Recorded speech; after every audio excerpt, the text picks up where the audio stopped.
దయచేసి ఎవరు మర్చిపోవద్దు. నేను మరలా చెప్తున్నాను, నీకు వీలు కుదిరితే సంఘానికి రావడం కాదు. మరేంటి?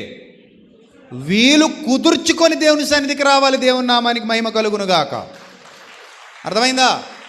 నాకు వీలు కుదిరినప్పుడు వస్తానండి అనే రూల్ లేదు ఇక్కడ. వీలు కుదిర్చుకొనే నువ్వు దేవుని సన్నిధిలో కనబడాలి. అది నీ బాధ్యత. అది నీ బాధ్యత. ఎందుకంటే ఇది నీ ప్రపంచం, అసలైన ప్రపంచం. ఇది నీ కుటుంబం, అసలైన నిజమైన కుటుంబం. నువ్వు దేవుని సన్నిధిలో ఎదగాలి, వర్ధిల్లాలి. దేవుని దీవెనలు నీ కుటుంబం మీద ఉండాలి. దేవుని ఆశీర్వాదం నీకు మీ కుటుంబం మీద ఉండాలి. ఒకవేళ ఈ లోకంలోనికి వెళ్ళి వస్తూ ఉండగా ఏదైనా మస్టు నిన్ను ఆవరించినా, ఇక్కడ విత్తబడుతున్న వాక్యంతో శుద్ధీకరించబడి కడగబడిన ఇక్కడి నుంచి మరలా మచ్చలేని మనిషిగా ఏమవ్వాలి? బయటికి వెళ్ళిపోతుండాలి. అలాగా రోజు రోజుకి నువ్వు నీ కుటుంబం అభివృద్ధి చెందాలి. ఈ సంఘం అనే ఈ ప్రపంచంలో, ఈ కుటుంబంలో. అది దేవుని